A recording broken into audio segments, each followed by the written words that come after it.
Olá a todos, eu sou a professora Norma Sueli Padilha, sou professora da Universidade Federal de Santa Catarina, atualmente a coordenadora do curso de pós-graduação em Direito.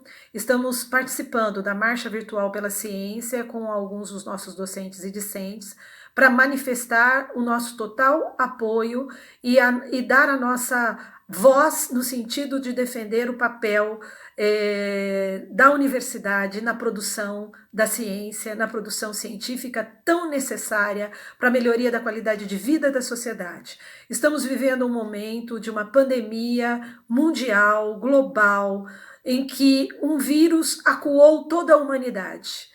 Seja os países desenvolvidos, seja os países menos desenvolvidos, de forma democrática, ele encurralou a todos no sentido de que nos tirar a nossa total segurança, a nossa rotina, o nosso cotidiano, a nossa liberdade de ir e vir e colocar em risco a vida de todos os que amamos. E não há, no momento, nenhuma previsão de solução, porque esta solução depende totalmente do avanço do conhecimento científico sobre esta área. Este risco a que estamos colocados é um risco totalmente invisível, um risco previsível, mas para o qual não estávamos preparados a tempo.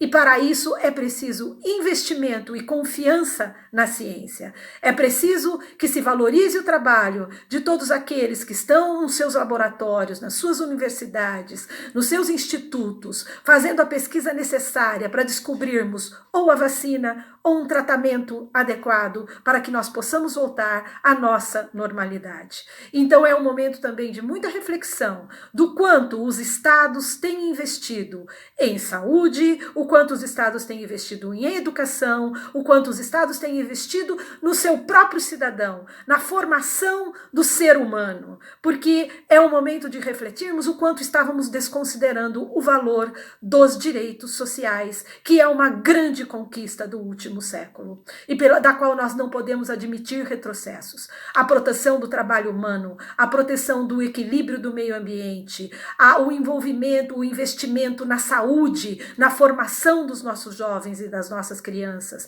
na proteção dos nossos vulneráveis, de todos os grupos mais vulneráveis da sociedade. Então é muito importante que nós aprendamos nesse momento que sem investimento em educação, sem investimento em saúde, sem investimento em ciência, não haverá qualidade de vida, não haverá sequer liberdade de ir e vir para todos nós.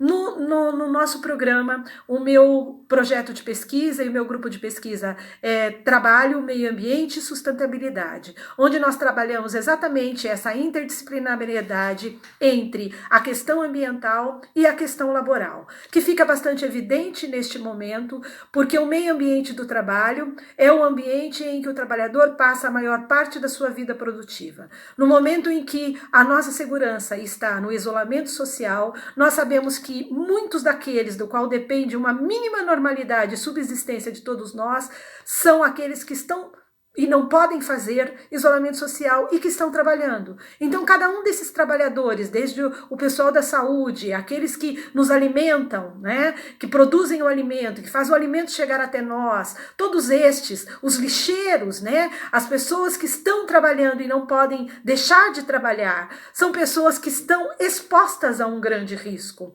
Então, estudar essa interação entre a questão do desequilíbrio ambiental e a questão da proteção da qualidade de vida do trabalhador é uma pesquisa de muita importância, que ressalta a importância, por exemplo, dos equipamentos de segurança para o trabalhador. Então é muito importante que esse momento também seja um momento de reflexão, para que nós valorizemos o trabalho humano acima dos meios de produção, da economia, porque a pessoa humana tem que ser colocada acima de tudo. Sem vida não haverá trabalho. Então é preciso que o nosso ambiente de trabalho seja um ambiente de construção, de bem-estar e de qualidade de vida. E que nós saiamos deste momento mais certos e mais convictos de que é preciso nós revermos os nossos valores éticos e a ordem de hierarquia em que nós colocamos esses valores na sociedade. Desejo que todos fiquem bem e em saúde e que este momento da Marcha Virtual pela Ciência traga essa reflexão da consideração da essencialidade do investimento na ciência, no conhecimento e nas universidades. Fiquem todos bem e em saúde. Muito obrigada. Olá, o meu nome é José Isaac Pilate, sou professor de Direito e diretor do Centro de Ciências Jurídicas da Universidade Federal de Santa Catarina. Estou em isolamento social desde 16 de março, hoje é 6 de maio de 2020, e esse afastamento, esse trabalho remoto, nessa crise, nos leva a uma reflexão. Que direito nós estamos ensinando? Creio que, no futuro, quando isso terminar, já não será o mesmo. O direito, o que ele tem a ver com essa pandemia? Tem tudo a ver. Porque ele é um direito que serve a um modelo político que, por sua vez, está subordinado à racionalidade econômica. Tudo que existe fora de nós está colocado num valor de exploração econômica, de explotação. E nessas condições, nós temos um direito que não passa do discurso, porque ele é um direito construído para resolver questões individuais e ficar limitado ao público-privado. Não há lugar para o coletivo. Ou seja, os conflitos complexos, como Brumadinho e Mariana, por exemplo, não têm lugar na jurisdição brasileira. O meio ambiente no direito brasileiro, ele é um caso de polícia, ele não é um direito. Ele está numa subtutela para ser violado e depois o Estado correr atrás no seu voluntarismo. Então, é um faz de conta, porque, na verdade, o grande valor é a economia, estúpido. E nessas condições, esse é um direito que, quando a gente vê o jurista falar, a gente vê que é um discurso inane. Ele fala em tanta coisa bonita, em democracia, função social, dignidade humana, mas e a efetividade jurídica? E o enfrentamento de construção do justo e a equidade no caso concreto? Mariana e Brumadinho. Porque a nossa jurisdição, ela se preocupa em condenar, em punir. Mas na hora de construir a equidade, o sistema jurídico-político não lhe permite. E o meu grande exemplo, eu sou romanista, eu sou professor de Direito e na pós-graduação eu trabalho com tutelas coletivas. Estudo as fontes do direito, as fontes romanas. A grande lição de Roma, porque ela viveu uma situação muito semelhante à nossa na República. Quando a substância cresceu e as instituições jurídico-políticas ficaram para trás, como uma pessoa que cresce e a roupa fica pequena. Então a forma não acompanhou a substância, a forma jurídico-política. E o que fizeram os pobres de então, que eram tão sofridos ou mais do que os nossos de hoje na desigualdade? Tomaram uma medida radical, sair da urbe. 10 anos de discussão. E queriam fundar uma nova cidade. Então Roma ficou no dilema, ou retomar a sua grandeza, revendo as instituições de acordo com a nova realidade, ou então estiolava. E a proposta dos próprios patrícios, dos ricos, foi a proposta de criação do tribuno da plebe. Então a plebe voltou com uma instituição plebeia, o tribuno da plebe, que tinha o poder de veto de qualquer lei, de qualquer decisão contrária aos interesses da plebe.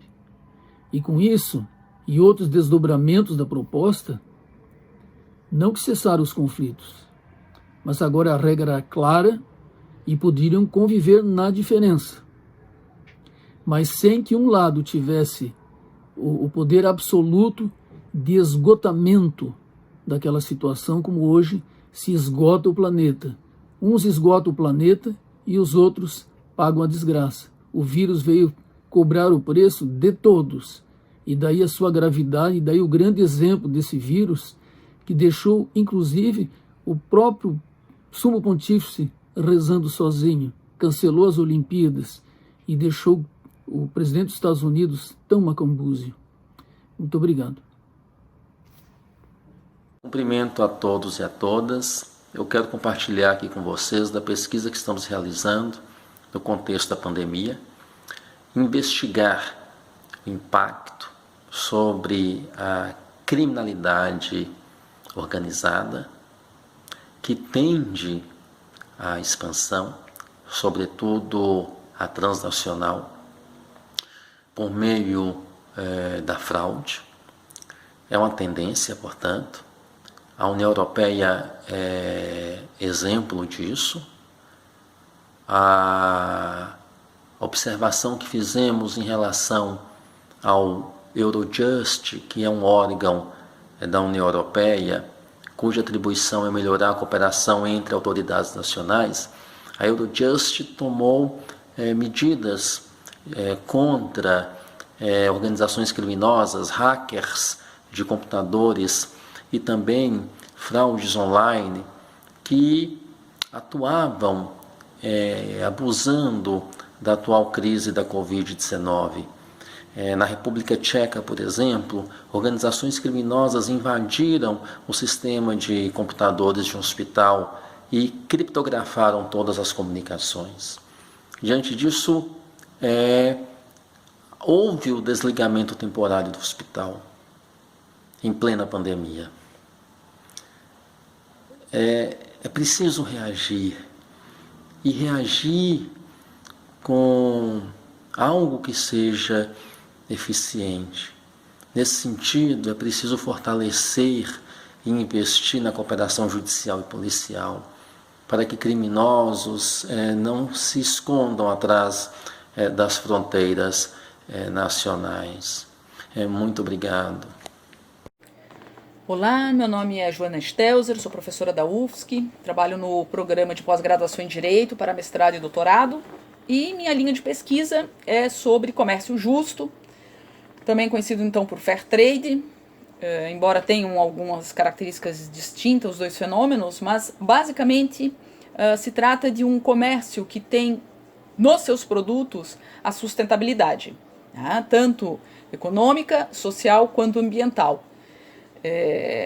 Não é um fenômeno muito conhecido no Brasil, é pouco conhecido, mas ele traz em si que tipo de princípios, né? Que por exemplo, né? Então se promove os produtos sustentáveis, produtos orgânicos, sem a degradação ambiental, sem trabalho escravo, sem trabalho infantil, e entre os princípios também a promoção das negociações que sejam negociações honestas, negociações transparentes, negociações que ligue o produtor e o consumidor. Então, se sai daquela ideia das grandes redes de consumo, né, para o pequeno comerciante e também, às vezes, então, o pequeno produtor. Agora, com a pandemia, é curioso nós percebermos que essa ideia ela veio justamente pela necessidade de uma solidariedade social, né, pelas dificuldades que acabaram se impondo a toda a sociedade. E isso fez com que as pessoas começassem a refletir como é que elas consomem. E esse tipo de consumo que traz o pequeno comerciante para junto do consumidor, a gente percebe que está fazendo muito bem o consumidor, porque voltaram-se as relações realmente humanas dentro do consumo. Começou-se a perceber a importância do pequeno mercado na rua onde moramos, o pequeno produtor que em alguns lugares está vendendo diretamente nos condomínios ou em pequenas feiras. Então é curioso perceber justamente como a pandemia trouxe um princípio de comércio justo que encontrava dificuldade para ser valorizado, não é, pelas pessoas, e que então dentro do grande fenômeno pandêmico é interessante verificar como essas relações econômico e sociais acabaram sendo alteradas para bem, alteradas num caminho que o comércio justo já previa, né, essa proximidade com o comerciante e o produtor, que é aquilo também que a gente vai chamar de consumo responsável, né? Um consumo necessário, um consumo que não impacta negativamente ninguém nessa cadeia e tampouco impacta negativamente o meio ambiente, né? E que traz a necessária inclusão social. Então, de tudo que se viu de difícil dentro dessa pandemia, é interessante verificar como houve um amadurecimento das relações sociais nesse aspecto de relações de consumo e que já era algo defendido pelo comércio justo e que agora, enfim, encontra apoio entre as pessoas, porque com todas as dificuldades que a pandemia trouxe, as pessoas perceberam o quão importante essas relações sociais são e como o consumo é um tipo de relação social que precisa ser prestigiado cotidianamente. Era isso, convido aos que assistem esse vídeo a estudarem sobre o comércio justo e muito obrigada. Olá, eu sou Luana Renostro-Heinen, professora de Sociologia do Direito e membro do Instituto de Memória e Direitos Humanos da Universidade Federal de Santa Catarina.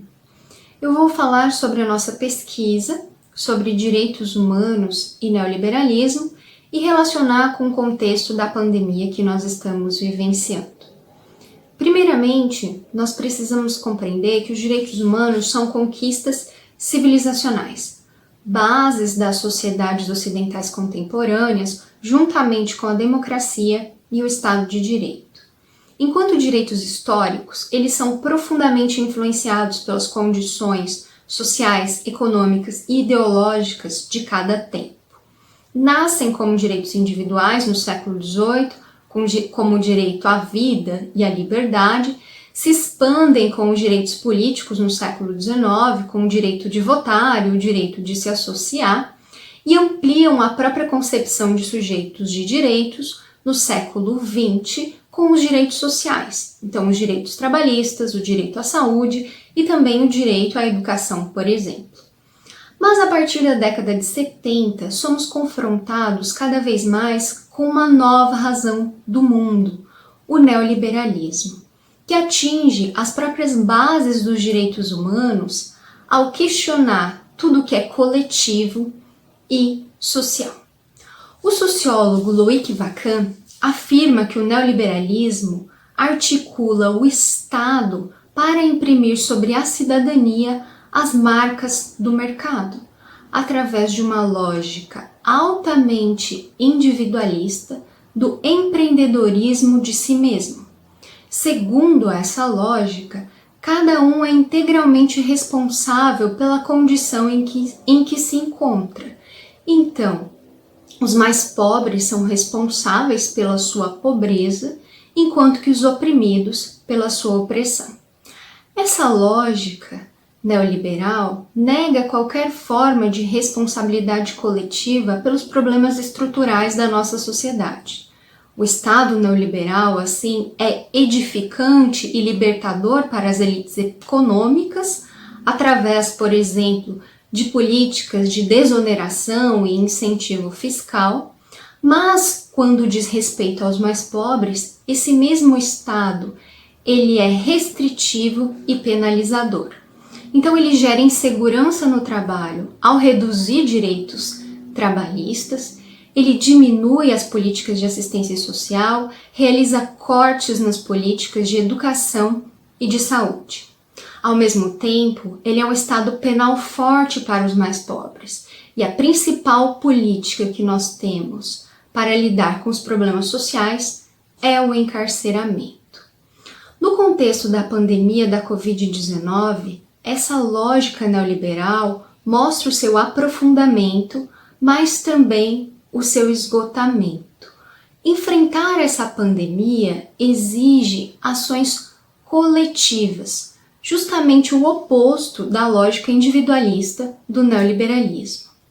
Nós visualizamos com essa pandemia que as atitudes de cada um afetam as vidas de todos. Então, enfrentar adequadamente essa pandemia exige um Estado que garanta efetivamente direitos sociais, com políticas de saúde muito bem articuladas, que sejam capazes de atender a toda a população. Caso contrário, estaremos diante de uma grande tragédia. O momento que enfrentamos exige, portanto, uma reinvenção da política, com valorização do que é coletivo, da cidadania política e intenso investimento do Estado em ciência, em saúde e em educação. Esse é o único caminho para assegurar os direitos humanos, principalmente o direito à vida e à saúde. Olá pessoal, tudo bem? Meu nome é Diego Nunes, sou professor de Teoria e História do Direito na Universidade Federal de Santa Catarina e membro do Instituto de Memória e Direitos Humanos da UFSC. Hoje eu vou apresentar para vocês um quadro normativo sobre saúde e direitos humanos. O que é um direito humano? Direito humano é todo aquele inerente à pessoa, aquilo que diferencia literalmente uma pessoa de uma não pessoa. A saúde está previsto como um deles, no artigo 25 da Declaração Universal dos Direitos Humanos, de 1948. Todo ser humano tem direito a um padrão de vida capaz de assegurar-lhe e a sua família saúde e bem-estar, inclusive cuidados médicos e também direito à segurança em caso de perda dos meios de subsistência e circunstâncias fora do seu controle. Trata-se aqui de um direito individual, uma liberdade da pessoa a qual o Estado, o poder político, não pode atrapalhar. Nesse caso, o sustento digno deve prover a saúde. No Brasil, a questão é enquadrada de modo diferente, pois é um direito social, ou seja, é uma necessidade do Estado em ajudar a cada um de nós. Isso é possível porque as constituições criam direitos chamados fundamentais, ou seja, eles pegam esses direitos humanos abstratos e contextualizam no espaço e no tempo de acordo com a realidade, no nosso caso, o Brasil. E no nosso caso, a saúde é um deles. No artigo 6º, aparece como direitos sociais a saúde. No artigo 23, todos os entes federados, estados, municípios, governo federal, devem cuidar da saúde. O Brasil possui um sistema de segurança social que inclui a saúde, conforme o artigo 194. A Seguridade Social compreende os direitos relativos à saúde, à previdência e à assistência social. E nesse trabalho deve ser tanto de ação quanto de prevenção, conforme o artigo 196. A saúde é direito de todos e dever do Estado, garantindo a redução do risco de doença e outros agravos. O SUS foi criado também para cuidar de epidemias. Artigo 200. Ao Sistema Único de Saúde compete executar as ações de vigilância sanitária e epidemiológica. Os cidadãos devem ser bem informados. Má informação também é um ilícito. Artigo 220, que trata da comunicação social, coloca que compete à lei regular propaganda de produtos, práticas e serviços que possam ser nocivos à saúde. Toda e qualquer ação, seja de membros da sociedade civil, seja do próprio Estado, que violem quaisquer das manifestações concretas do direito à saúde, como nós acabamos de ver, pode ser responsabilizado civilmente, administrativamente ou mesmo criminalmente, e também por órgãos e tribunais internacionais. Se perceber alguma irregularidade, denuncie e acompanhe essa série de vídeos nas redes sociais do IMDH, Facebook, Instagram, Twitter. Até lá e fique em casa. Oi pessoal, meu nome é Graziela Alessandra Bagensons e eu sou professora de Direito na Universidade Federal de Santa Catarina, tanto na graduação quanto na pós-graduação. Aqui na UFSC eu fiz meu mestrado e meu doutorado em Teoria Crítica do Direito e atualmente estou cursando meu segundo doutorado em Psicologia. Ao convite da Marcha Virtual pela Ciência, pelo Pacto pela Vida, proponho uma reflexão. O compromisso de se fazer ciência para a vida, em todas as suas possibilidades, organizações, afetos. Nesse sentido, quando do início do contexto pandêmico, iniciei a pesquisa denominada A Pandemia do Covid-19, mapeamento dos primeiros impactos sociais no contexto brasileiro e regional sul, prevendo as alterações na estrutura do Estado a partir de modificações legislativas e os impactos sociais da pandemia e dessas alterações. Articulando método sistêmico, fontes bibliográficas, jornalísticas e digitais, Pesquisei os primeiros impactos nos direitos sociais: saúde, educação, assistência social, previdência, trabalho, família, lazer e convivência social. Examinei cenários dos efeitos sociais em diversos corpos e comunidades em um viés antidiscriminatório. Desses resultados, produzi então, no final da 4ª semana de quarentena, o relatório inicial dessa pesquisa, que agora serve de base coletiva para uma pesquisa que estamos desenvolvendo no Lilith, Núcleo de Pesquisa em Direito e Feminismos. Essas pesquisas servem para acompanhamento do cenário pandêmico e servirão para aperfeiçoamento de políticas públicas do Estado brasileiro. Nosso legado, então, é de compromisso com a vida, em reflexão a tudo aquilo que a desautoriza em sua pluriversalidade. Sejam seguros. Olá, eu sou Cristiane Derani, pró-reitora de pós-graduação da Universidade Federal de Santa Catarina. Coordeno o grupo de estudos avançados em meio ambiente e economia no direito internacional e lidero a Associação Internacional Ecological Law and Governance, ELGA, com a pesquisa sobre pensamento anticolonial e direito ecológico. A pandemia é para nós, estudiosos do direito, sintoma e estímulo. Explico. É sintoma da agonia desse grande vivente que é o planeta Terra. Estamos cientes de que a destruição sem precedentes dos ecossistemas feriu nossa Mãe Terra gravemente. A Terra tem nos dado sucessivos alertas, implorando para que nós paremos e repensemos nossos modos de ser, viver e produzir, reconectando-nos com as forças que compõem esse nosso belo planeta. As catástrofes climáticas, a perda de biodiversidade, a contaminação de todo o planeta, tudo isso é diagnosticado há mais de 30 anos e as pessoas e as respostas são pífias. O direito ambiental é fruto deste diagnóstico. Normas jurídicas foram criadas para regular a atitude predatória do ser humano. Porém, esse direito não foi suficiente para colocar a humanidade no rumo de uma vida mais harmônica com a natureza. E aí veio o vírus. Passou por cima de todas as tentativas políticas de redução das emissões dos gases de efeito estufa.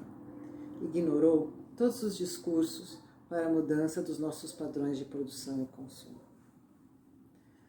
Todo o insucesso dessas discussões infindáveis foi obscurecido pela determinação desse mínimo vivente que se alimenta de nosso pulmão. O Covid-19 é o espelho, a metáfora da nossa civilização, resultante provável da perda de habitats e da relação perniciosa entre seres humanos e animais silvestres. A pandemia nos diz: separem-se da Mãe Terra e nada serão, pois a vida vem do ar, do prana. Por isso, digo que a pandemia é um sintoma do desatino de nossa civilização.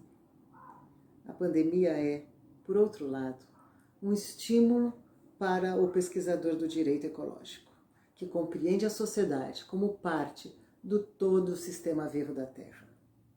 Agora é tempo de refletir e projetar uma outra história. Nada será como antes. Temos uma oportunidade única. Há 4 meses, discutia na universidade como transformar o sistema econômico, como confrontar o poder das grandes corporações e mudar o que entendemos por trabalho, dinheiro, crédito, produção e consumo. Parecia muito difícil. Porém, logo na semana seguinte, a oportunidade para a construção de outros modelos econômicos com base em valores humanos e libertos de consumismo parece possível. Também se mostram possíveis relações internacionais com base na solidariedade e na valorização da vida. A pandemia nos impõe aquilo que antes nos parecia um sonho utópico. Se quisermos sobreviver, temos que nos reconectar com os movimentos da Terra. O futuro deverá ser a antítese da ideia de progresso que nos persegue há 500 anos e que vê tempo e espaço como linhas retas infinitas. O tempo e o espaço são circulares. Todas as civilizações sabiam disso, com exceção da nossa.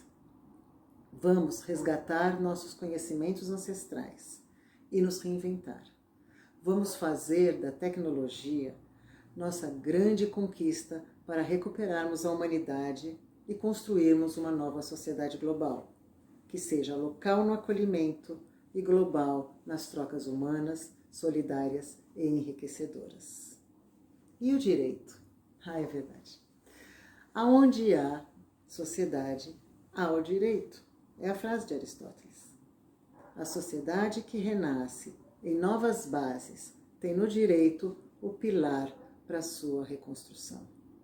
É do direito que se extrai a força para abrir novos caminhos e a luz para indicar como se pode revolucionar o modo de vida a partir das cinzas dos padrões que nos escravizavam.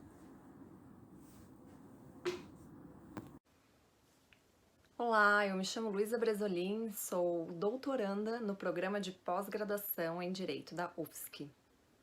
Lá eu integro 2 grupos de pesquisa, o EMAI, coordenado pela professora Cristiane Derani, de Estudos Avançados de Meio Ambiente e Economia no Direito Internacional, e o GPDA, Grupo de Direito Ambiental e Ecologia Política na Sociedade de Risco, coordenado pelo professor José Rubens Morato Leite. Nesse contexto da pandemia Covid-19, eu gostaria de ressaltar, primeiramente, que estamos vivenciando um exemplo clássico daquilo que o Ulrich Beck caracteriza como os riscos abstratos, né, de características de danos invisíveis, transfronteiriços, complexos, cumulativos, características de danos da pós-modernidade ou modernidade reflexiva. Nesse contexto, saliento a importância de 2 princípios. O princípio da prevenção, quando temos danos conhecidos, e o princípio da precaução, quando tratamos de riscos desconhecidos ou incertezas científicas. Também ressalto o efeito bumerangue, que Ulrich descreve como os problemas socioambientais tendo efeito sobre a coletividade, sobre a humanidade, todavia, mais fortemente sobre algumas categorias de pessoas, sobre os mais desfavorecidos, o que caracteriza uma injustiça socioambiental. A prevenção, no caso da Covid-19, depende essencialmente de 3 fatores: higiene, lavando as mãos, uso de máscara e isolamento social. A higiene sequer é acessível a todos. A questão do saneamento básico é grave no Brasil e algumas pessoas sequer têm acesso à água potável. O uso de máscara e o home office para muitas pessoas é algo que depende da situação econômica e também de dispositivos tecnológicos. E só a educação e a pesquisa podem trazer soluções para modificar essa realidade. Afinal, não conseguimos mudar aquilo que desconhecemos. Analisamos no EMAI uma visão decolonial e nessa visão decolonial, percebemos a exploração sobre o homem, e em especial algumas categorias. No caso da Covid-19, onde houve, por exemplo, a suspensão da coleta de resíduos recicláveis em alguns municípios que não consideraram uma atividade essencial, e muito por não ter os equipamentos de proteção adequados, notou-se a falta de assistência a essa categoria de trabalhadores que exercem uma atividade fundamental para a questão da ciclagem ecológica e o reaproveitamento dos materiais. Os catadores, em geral, dependem do rateio e sem a coleta seletiva, eles ficam automaticamente sem renda.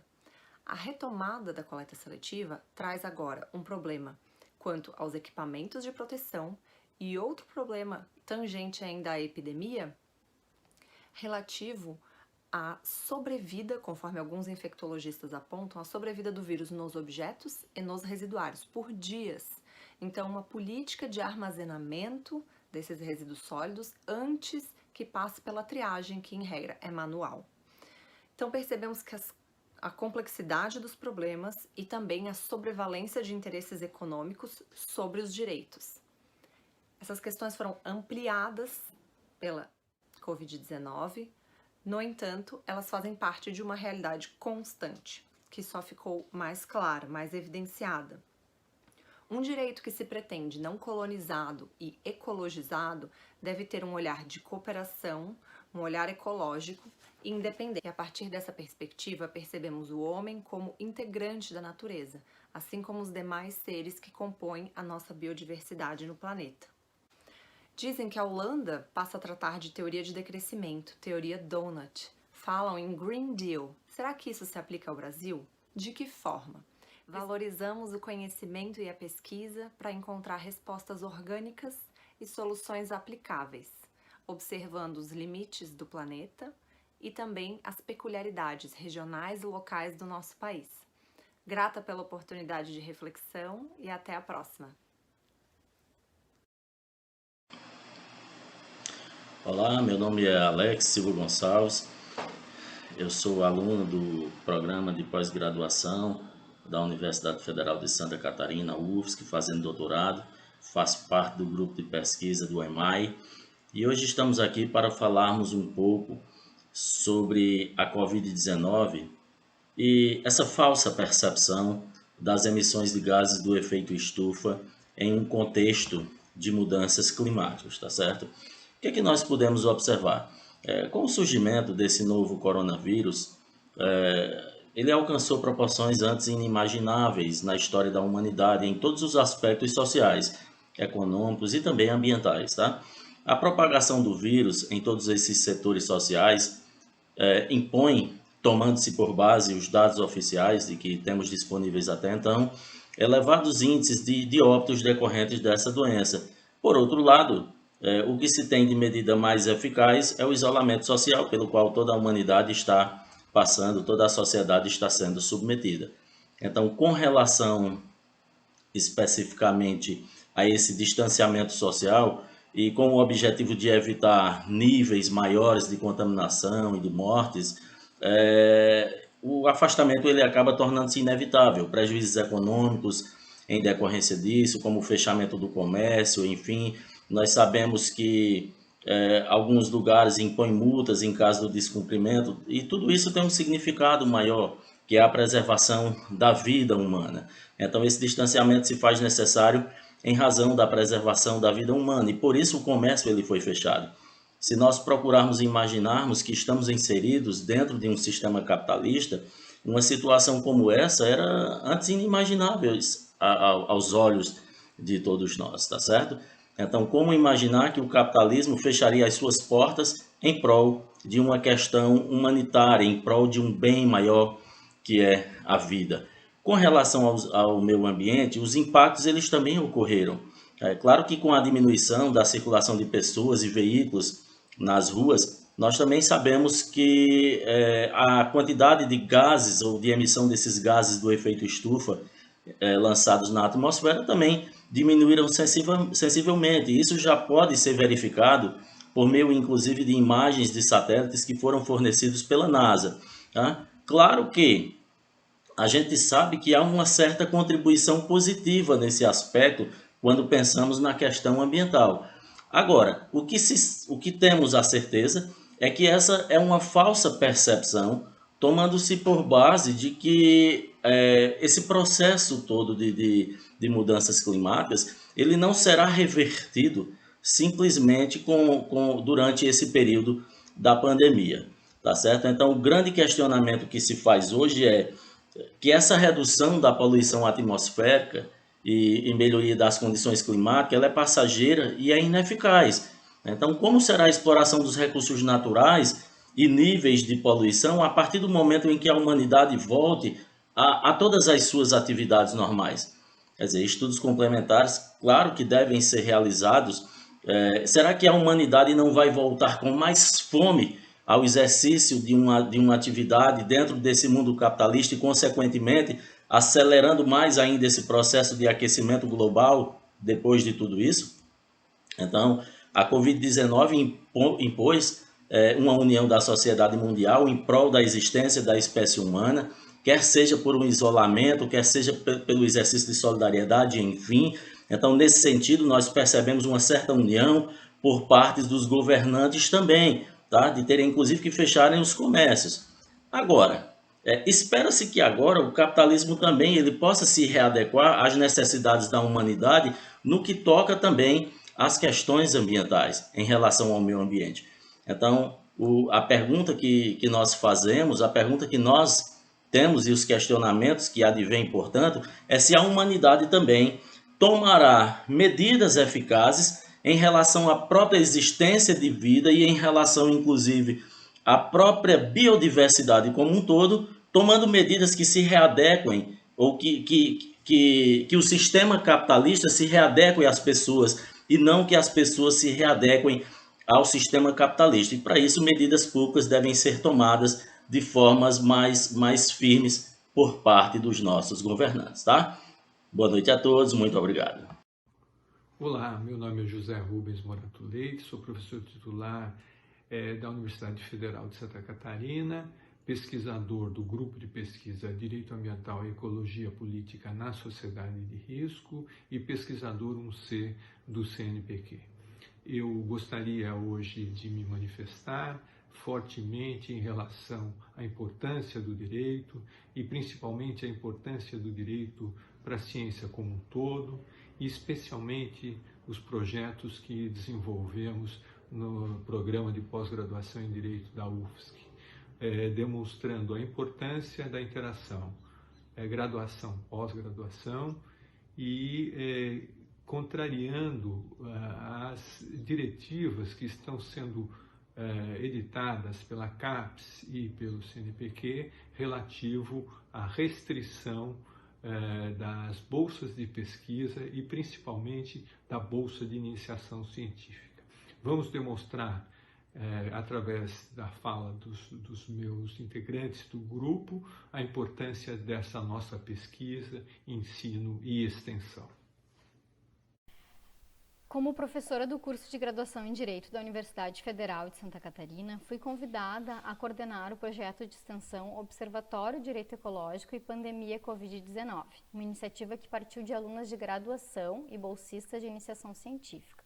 Com essa informação, gostaria de enfatizar a importância de atividades e bolsas de iniciação científica para oportunizar atividades e iniciativas como essa, que promovem o diálogo entre alunos, estudantes e a sua comunidade que encontra-se em seu entorno. E assim, então, fortalecer as relações entre ensino, pesquisa e extensão já presentes na UFSC, mas que se fazem ainda mais necessárias em momentos tão desafiadores como esse em que encontramos em nossa realidade. Os grupos de pesquisa, como o GPDA, permitem a formação crítica e humanista, em contraposição ao tecnicismo, que vem sem rigor metodológico e sem incentivo a atividades criativas e inovadoras. Este é o momento que o pensamento crítico reflexivo é mais do que necessário. Os grupos de pesquisa buscam difundir um pensar e uma prática que podem ser um diferencial na formação.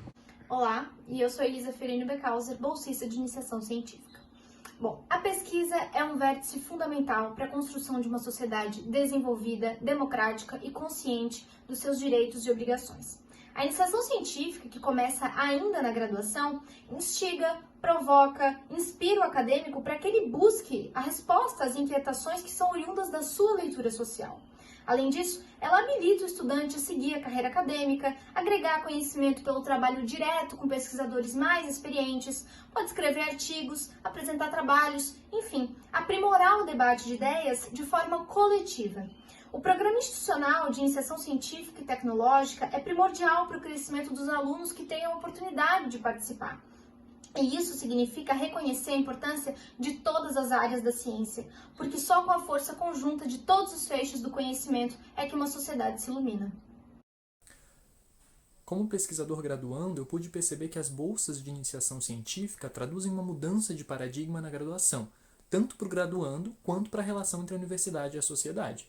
Ou seja, o graduando passa a ser um sujeito ativo que produz conhecimento com independência e responsabilidade científica, que contribui e agrega para a sua formação profissional e cidadã, ao mesmo tempo em que retorna o investimento para a sociedade em forma de solução crítica das problemáticas oriundas do nosso modelo de desenvolvimento. Ora, de nada vale o desenvolvimento tecnológico, sobretudo aquele voltado ao mercado, se não for acompanhado de reflexão sobre os desafios da aplicação tecnológica. Isso inclui inevitavelmente os impactos sociais, ambientais, políticos, éticos e jurídicos daí desencadeados. As bolsas de iniciação científica garantem a existência presente e futura dos pesquisadores dessa área. Sem pesquisadores não há pesquisa, e sem pesquisa não há projeto de país que funcione.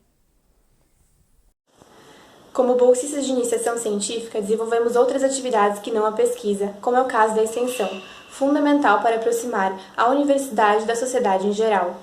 No âmbito do GPDA, desenvolvemos assessoria jurídica para associações da sociedade civil em temática ambiental e agora, mais recentemente, em decorrência da pandemia de coronavírus, estamos desenvolvendo um projeto de comunicação científica que visa a produção de materiais compreensíveis e acessíveis aos diferentes grupos da sociedade que informem sobre as conexões entre crise ecológica, pandemia de coronavírus e direito ecológico, que é a linha de pesquisa do grupo. O direito da criança e do adolescente tem uma relevância imensa dentro do ordenamento jurídico brasileiro. Já na Constituição Federal de 88, em razão da inclusão do artigo 227, é possível perceber que crianças e adolescentes têm direito a serem considerados sujeitos relevantes no âmbito de um Estado democrático de direito e merecem proteção integral. Proteção em relação ao acesso à escolaridade, proteção da sua saúde, do seu desenvolvimento integral e até mesmo da sua profissionalização. No Brasil, nós verificamos a ramificação dessa proteção constitucional em todas as áreas do conhecimento jurídico. É o que nós temos estudado com bastante frequência no NEJUSCA, um núcleo de estudos capitaneado pela professora doutora Josiane Veronese, que trata exatamente dessas temáticas. Tá? Nesse sentido, nós temos que a criança e o adolescente devem ser sim resguardados, ainda mais nesses tempos de pandemia, em que se tem uma produção legislativa exacerbada, mas que deve sim verificar o interesse, o melhor interesse das crianças e dos adolescentes em toda a produção que é feita. Olá, colegas, tudo bem? Professor José Sérgio Cristóvão, aqui da Universidade Federal de Santa Catarina, professor da graduação, do mestrado e do doutorado, na disciplina de Direito Administrativo. Quero deixar um forte abraço a todos, cumprimentar os idealizadores dessa atividade, uma atividade importante. Estamos em tempo de pandemia, em tempos de Covid-19, mas não podemos parar. As universidades públicas têm demonstrado sua força, têm demonstrado sua firmeza, não têm sucumbido ante as diversas situações de adversidade, sobretudo nesse período, e não só as universidades públicas, mas como o serviço público em geral. Curioso que nesses momentos de crise, de dificuldade, nós acabamos tendo que recorrer sempre ao poder público, ao Estado e à estrutura coletiva da formação das nossas aspirações. Por exemplo, o SUS, por exemplo, as universidades públicas e tudo mais. No direito administrativo, nós temos uma série de desdobramentos decorrentes agora da Covid-19. É possível dizer que nós estamos em um momento de muita transformação. Por exemplo, a enorme dificuldade da população em geral e até dos operadores jurídicos de entender essa sobreposição de instâncias e de competências em matéria de saúde. Uma verdadeira Babel que tem trazido uma série de problemas no descompasso da relação entre as instâncias federal, estaduais, distrital e municipais no combate à Covid-19 e na tomada de medidas mais ou menos restritivas para levar a cabo essas situações. Me parece que a tempo e modo, adequadamente, o Supremo Tribunal Federal veio a dizer que em matéria de saúde, a preponderância é a defesa dessa qualidade da saúde e que, portanto, o presidente da República não manda mais que o governador do Estado, o governador do Estado não manda mais que o prefeito. O que há é mandos diferentes, ou seja, âmbitos de atribuição com diversidade de disposição e com possibilidade, sim, de nós termos atividade normativa, decretos, por exemplo, de prefeitos se sobrepondo dentro das suas peculiaridades e de governadores se sobrepondo dentro das suas peculiaridades a decretos de instâncias de competências diversas, como, por exemplo, a presidência da República ou outras medidas, inclusive. Uma outra matéria muito interessante e que tem feito nós, professores do direito administrativo, repensarmos muita coisa e reestudarmos essas matérias, tem a ver, por exemplo, com o velho Instituto da Requisição Administrativa. Note que nós estamos em um momento, é certo, de excepcionalidade, mas muito dificilmente se pensou antes em requisições de pessoas, requisições de serviços.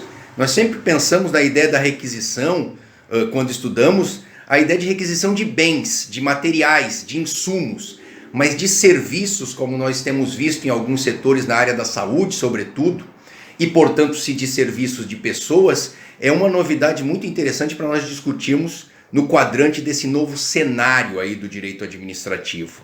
Na área da gestão de contratos, nós precisamos repensar muita coisa, sobretudo durante essa pandemia e na pós-pandemia, inclusive, né? A situação econômica vai demandar um reajustamento de toda a dimensão construtiva dos contratos administrativos. Inclusive, nós temos ainda a ideia de que empresas em recuperação judicial não possam participar de licitações. Há previsão legal nesse sentido, só afastável por meio de decisão judicial. Note, são uma série de situações que precisam ser repensadas e vão demandar, obviamente, uma administração pública muito mais afinada, muito mais alinhada, com um modelo de gestão, obviamente, mais tendente a uma dimensão de administração pública 4.0, com transparência, com possibilidade de controle social e popular dos atos da administração pública e, sobretudo, com o uso das tecnologias de informação e comunicação para trazer uma melhor condição de vida para toda a sociedade e de resposta da administração pública